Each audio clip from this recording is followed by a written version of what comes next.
in general, everything that we're talking about tonight can be lumped under the category of encumbering the property in some form or another, whether you're leasing, granting an easement, mortgaging, or seeking to sell your property.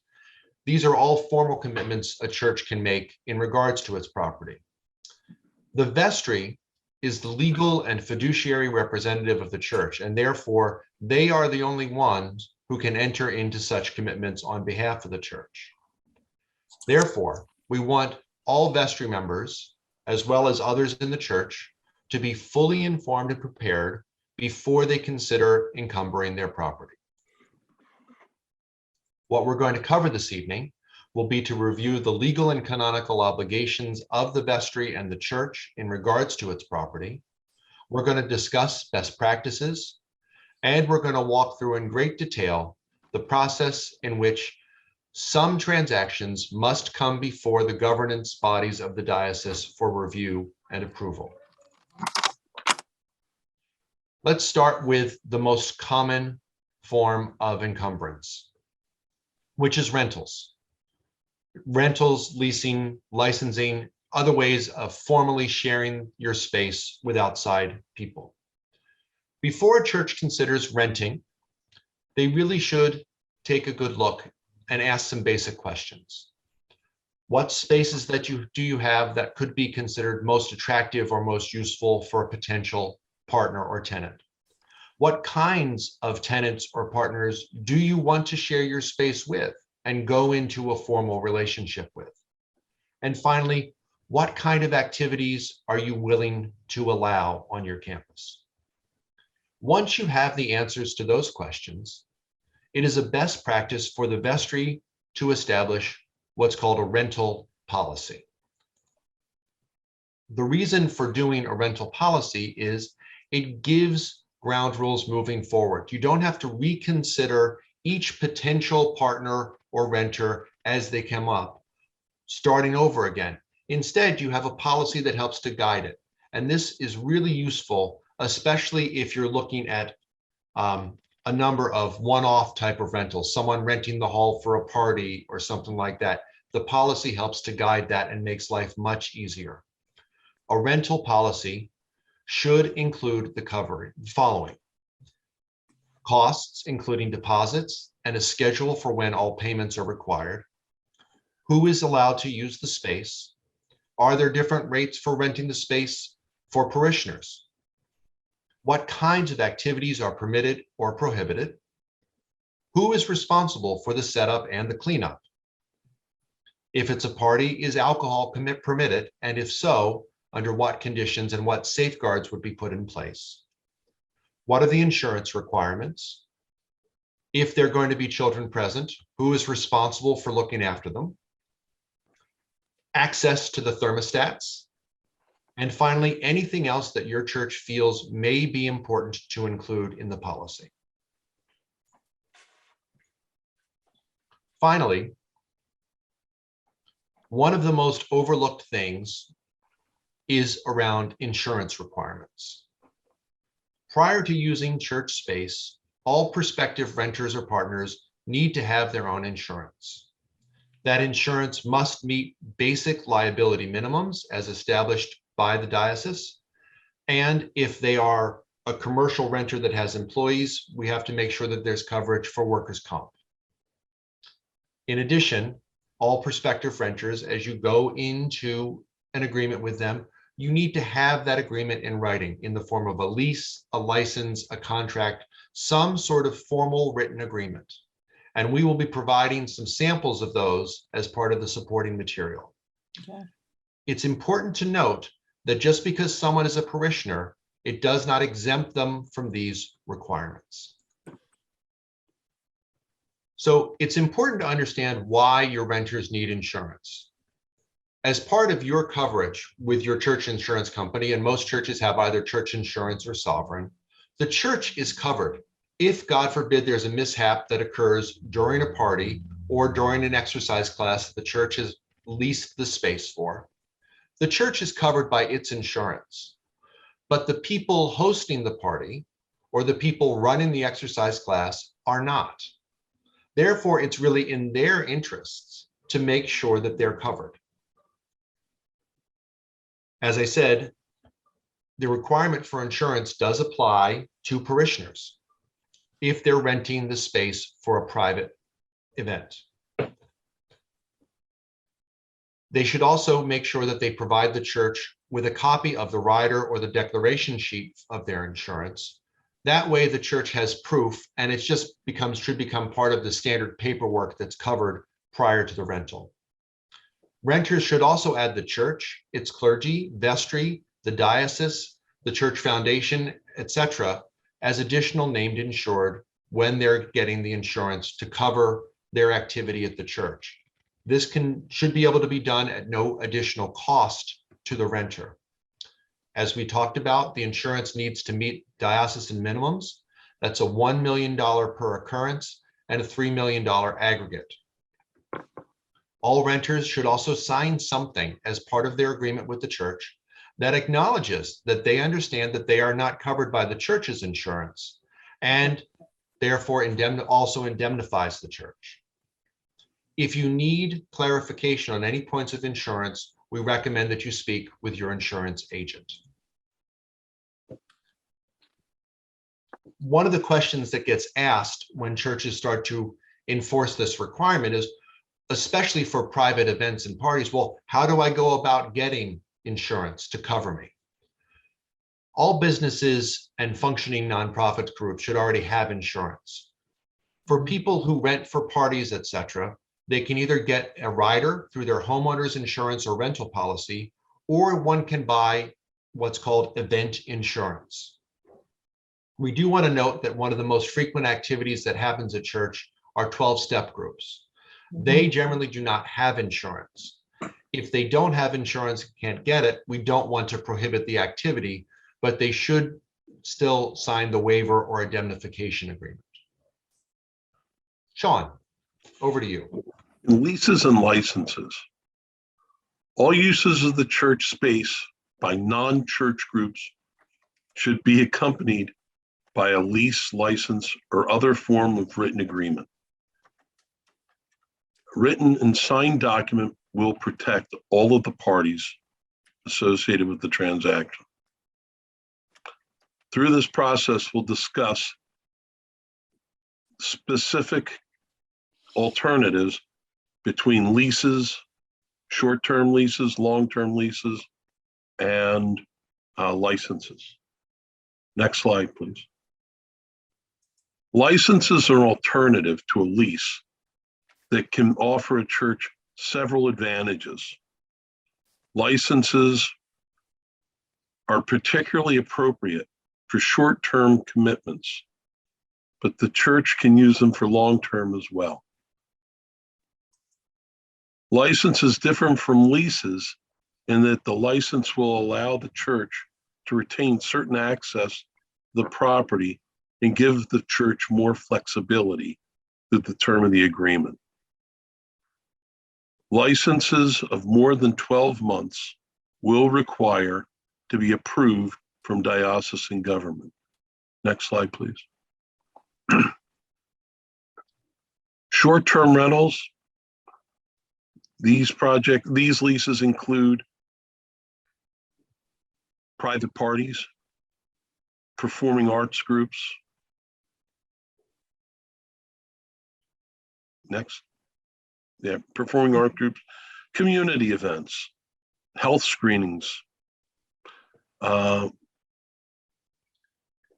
groups should fill out the rental or use agreement, including the indemnification, regardless of whether they pay to use the space or not.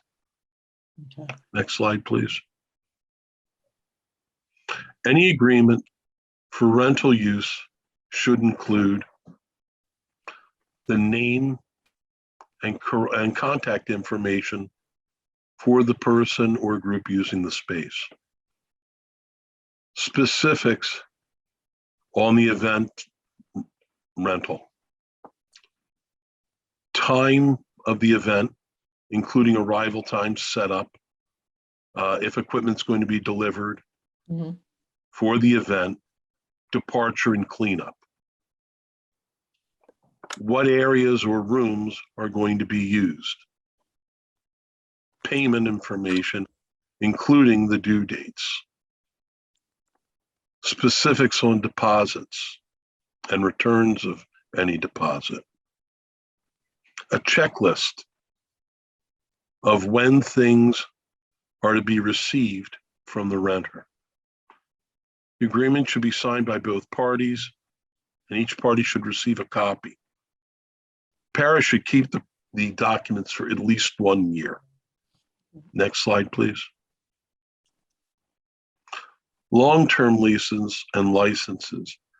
These are more appropriate for schools, long-term exercise classes, other churches, office space, rentals of the rectories, cell towers, where we do a lot of work with parishes on those. We recommend using a professional, such as an attorney, a real estate agent, to help draw the contracts and vet the tenants. Long-term renters can use the broker for both residential and commercial transactions. In a lot of our situations, the parishes aren't set up to collect the rents and manage the tenants, and those real estate agents will assist them with those processes as well. Next slide, please. Before signing a residential lease, you want to make sure to establish the base rent on market comparables. Realtors, Zillow, other data services. You should always perform a credit check. Make sure that the vestry is satisfied with the tenant's ability to live up to its obligation. Specify the term of the lease. Is it going to be 1 year? Will there be extension options included in the document? Specify the rent and the deposit. Remember that when you're getting a deposit, in Pennsylvania, security deposits are not typically allowed to be used by a landlord for a tenant's not paying their rent. And you need to return the security deposit within 30 days at the end of the lease.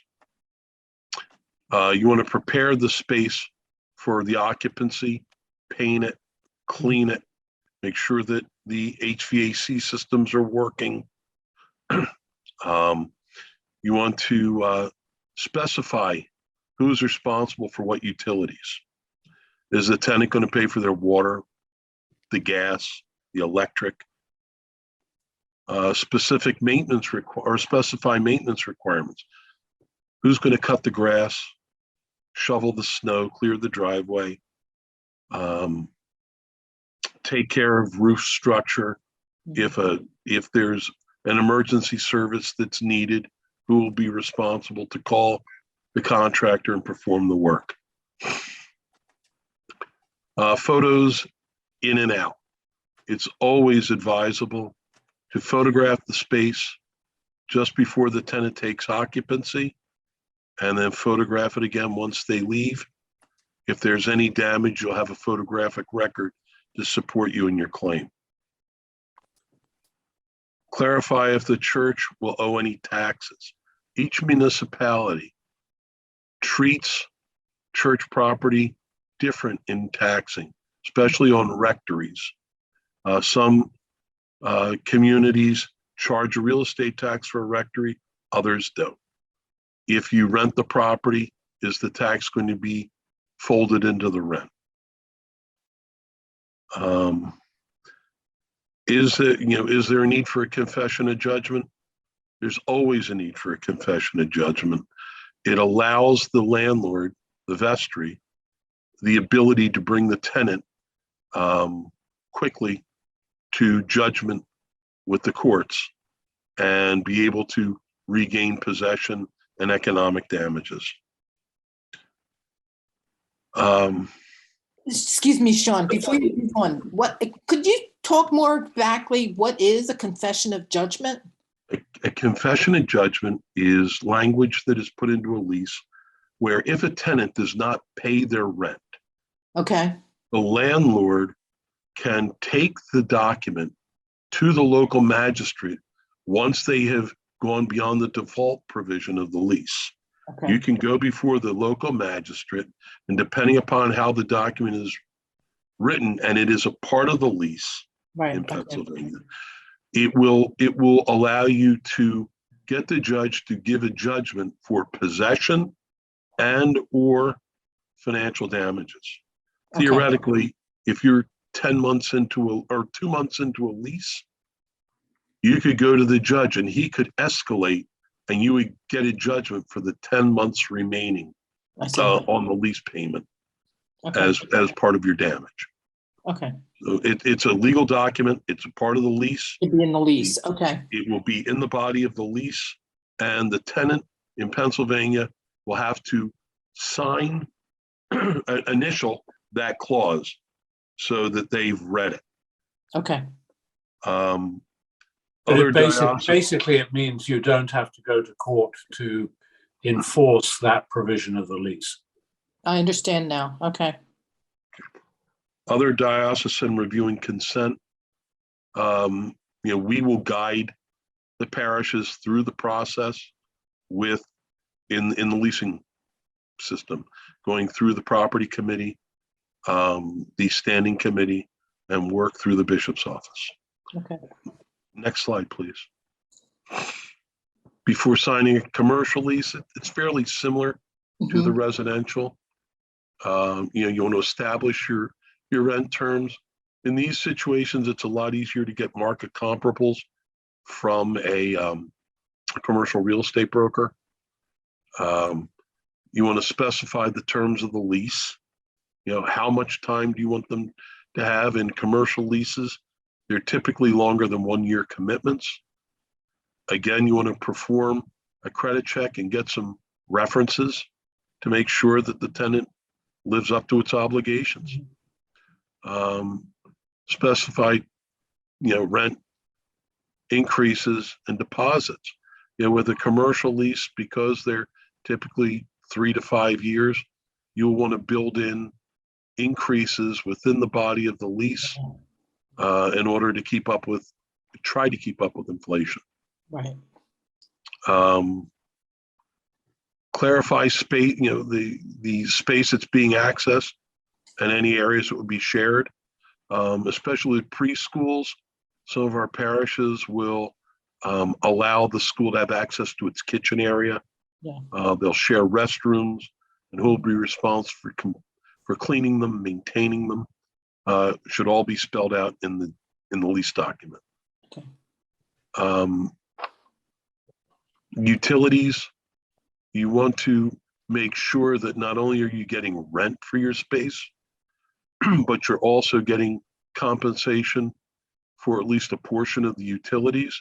If the tenant were renting space in a commercial building along the main street, they would pay all of their utilities as well as the rent. So the church shouldn't be penalized in the transaction like this. You want to inspect the HVAC system, make sure everything's running, the heating system's running, the air conditioning works, the filters are clean and new. You want to specify again who's responsible for the maintenance. Typically in the commercial buildings, the landlord bears most of the maintenance responsibilities. It's again a good idea to get photos in and out. Make sure that you document how they've taken possession and how they've returned it. Clarify in taxes. With some commercial uses, the taxing jurisdictions will look and say that if a tenant is occupying a certain space and it is not a part of the church's mission, they'll want to receive property tax for that. We typically suggest that in the lease, any new taxes associated because of the tenant's use Right. are paid by the tenant. Again, with the confession of judgment, Yeah. it's always a good idea to have a confession of judgment in your document. And again, we will work with the parishes to get them through the approval processes within the diocese. Next slide, please.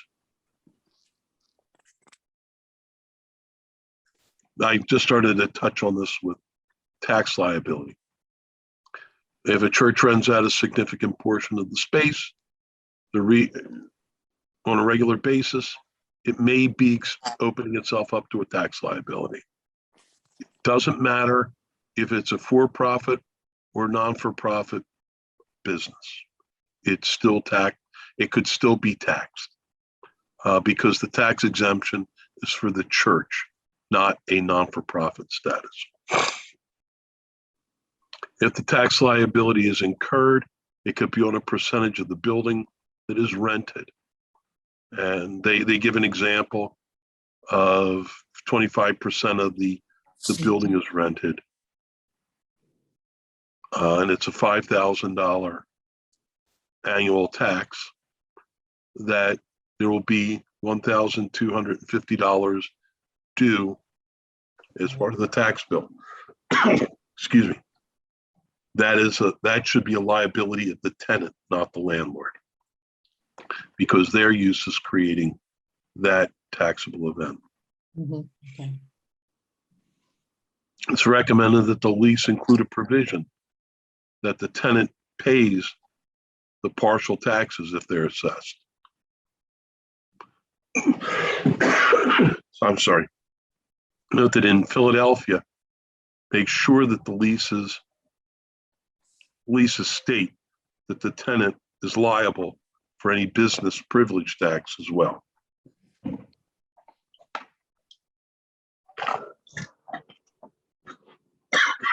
Kirk, do you want me to do the governance approval?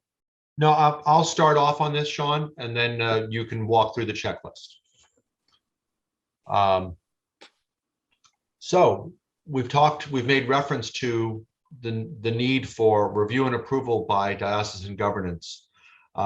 Again, to emphasize this, that all leases of 12 months or longer must be reviewed and approved by diocesan governance. This includes short-term leases that automatically renew. In other words, if it's a 6-month lease, but it automatically renews at the end, it becomes effective a 12-month or longer lease. So it does require review. We want to talk about why this is necessary, because sometimes this is not evident to folks. One of the ways in which the vestry operates is we're all called to be good stewards as Christians, and the vestry is charged with the stewardship of its property. Diocesan governance is charged with the stewardship of all diocesan assets, and that includes some measure of oversight for our churches. What we have as stewards of our churches is we're stewards of the labor and efforts of many generations who have come before. And so we need to continue to manage it, not just for today, but for the future.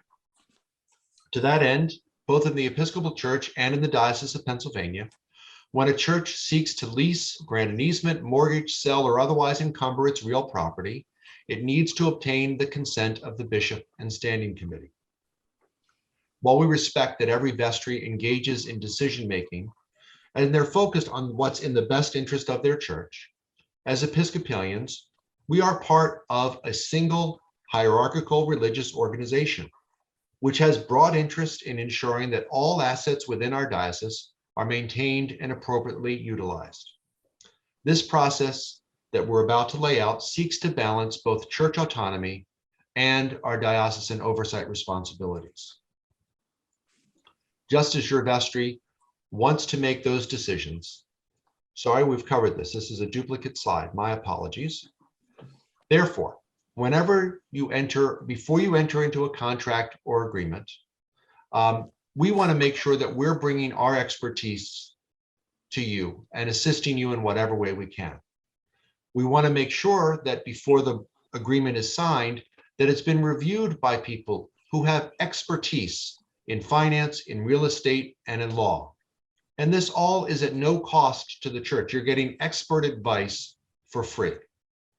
Therefore, before you enter into a contract or agreement, we want to make sure that your vestry knows exactly what it's getting into, the who, the what, the when, and the where of diocesan decision-making in order to avoid any delays or frustrations as you seek to advance your church goals and mission. When do you need, the diocese has created some checklists that will help guide through the process. When do you need to consider a checklist? These checklists should be considered whenever your parish is considering leasing, granting an easement, mortgaging, selling real property. Whether it's minor, doesn't matter. We want to go through the process and the transaction and go through the basics with the parish. When should you first speak with the diocesan property manager in the offices of the diocese? If your vestry is considering a lease, an easement, a mortgage, a sale of its church real property, you want to get them involved as soon as possible. As soon as the vestry begins the discussions, a call should be made to the diocesan property manager to give him an early notice of the possible transaction. Real estate transactions are often very complex. Diocesan property manager will help you negotiate this process. It'll guide you through the diocesan transaction sheets. Each type of encumbrance has a specific checklist. The following checklist below is for leases, but it mirrors for easements, mortgages, and sales. So as you start through the checklist, you want to start by contacting the diocesan property manager. The checklist will say when each of the tasks has been completed. You then want to go to communicate not just with the property manager, but also with the chairperson of the property committee. We then want to start to assemble the information that we will be taking and putting before the committee. Do we want to go to the next slide, please? As you're going through, we want to start accumulating information on rental price, the less than market values. There may be a reason a parish wants to rent its space to a tenant for less than the current market value. Preparation of a lease agreement. There are form documents that are made available to the parishes, but also the parish may have an attorney or a real estate agent that has a form document. The diocesan chancellor has reviewed and has accepted the Pennsylvania Association of Realtor forms as an acceptable agreement. Any brokerage listing contracts that would be signed by the parish, you would probably want to have those reviewed by the property team to make sure that you're getting current guidance and that you're getting good representation. They deal with the contracts on a regular basis and deal with the realtors on a regular basis. You want to start to accumulate parish financial information, the current audit, your budgets, all the financial information that will help the property committee and the standing committee evaluate the transaction You also want to get information on the tenant, any financial information that they can give you to show you that they can perform under the lease. Next slide, please.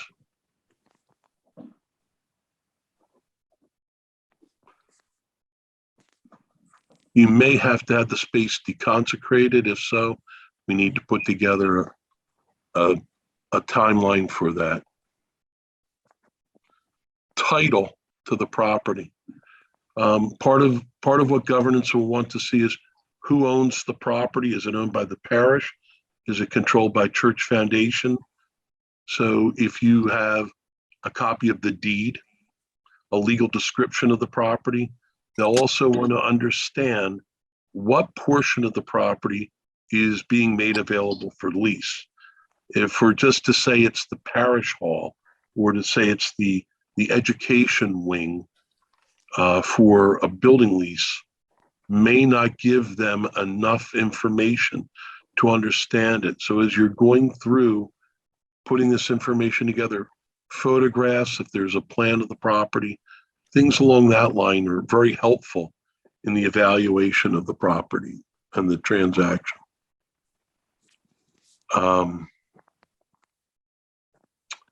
The maintenance, again, we want to put together an outline of the maintenance and how things are going to move forward. Access, how do they gain access into this space as you move forward? Times. Next slide, please. Security deposit, the amount of the deposit, who's going to hold it, will there be an interest-bearing account, and how are the funds returned, and when are they returned? I think I've addressed all those as part of that section. We've discussed confession and judgment, number 7.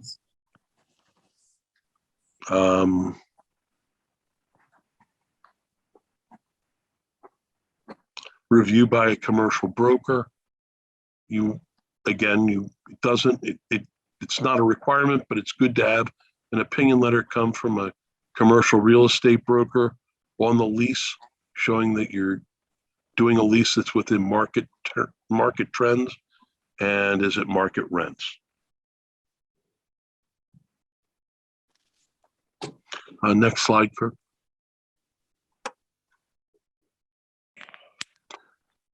Inspection and licensing. Some organizations are required to have inspections and licenses. They're obligations of the tenant. We want to make sure that they have secured all those before they take occupancy of the space.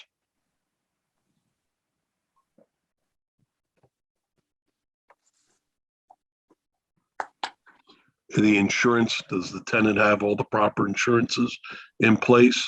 Are all the indemnifications in place? The diocese should be named an additional insured, as should church foundation. The rector, warden, and vestryman should all be named as additional insured in the policy from the tenant. Next slide, please.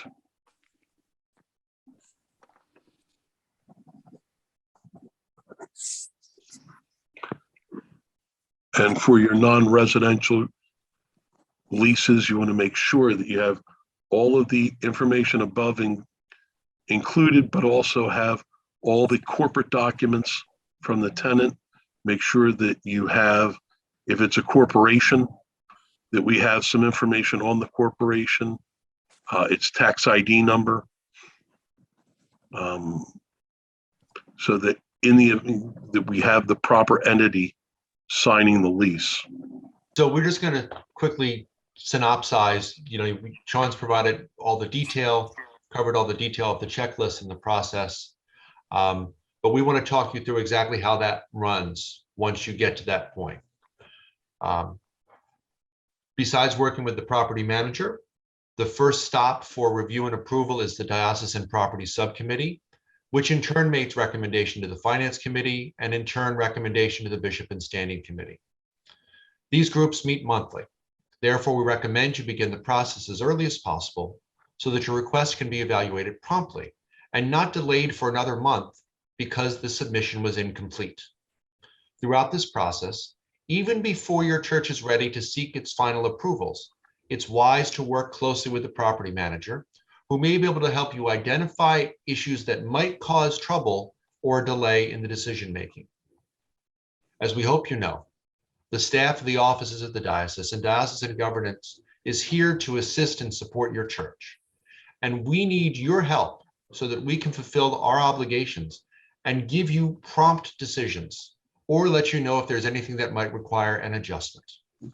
In addition, at any step in the process, governance may ask for more information in addition to what's asked for in these checklists. It might also discuss with you whether the approval will be issued with a condition. For example, if a church is looking to sell property, governance may put a condition such that the proceeds from the sale are placed in trust, with access to the principal permitted only with further consent and review of the bishop and standing committee. Or if the parish owes money to the diocese in the form of a loan, that those loans be repaid out of the proceeds. Very quickly, just a few specifics. We've talked about leases in great detail. We want to talk about a few things that differ for easements, mortgages, and sales. If your church is considering an easement, in addition to all the things we've covered for leases, be clear in what way the easement might impact life and ministry at the church. You also want to be clear and do your due diligence in understanding in what way the proposed easement might impact your neighbors, especially if it might be in a way that could generate opposition. For mortgages, how is the money that's going to be borrowed going to further the church's mission and ministry? You need to be clear on that because governance is going to ask you to address that question. You need to clearly evaluate what is the church's capacity to repay the debt service. Is that capacity dependent on any specific variables? Maybe you currently have a very generous donor, but what would happen to the church's capacity to repay if that donor were to leave the church or cease to be able to give so generously? Finally, specific considerations for sales.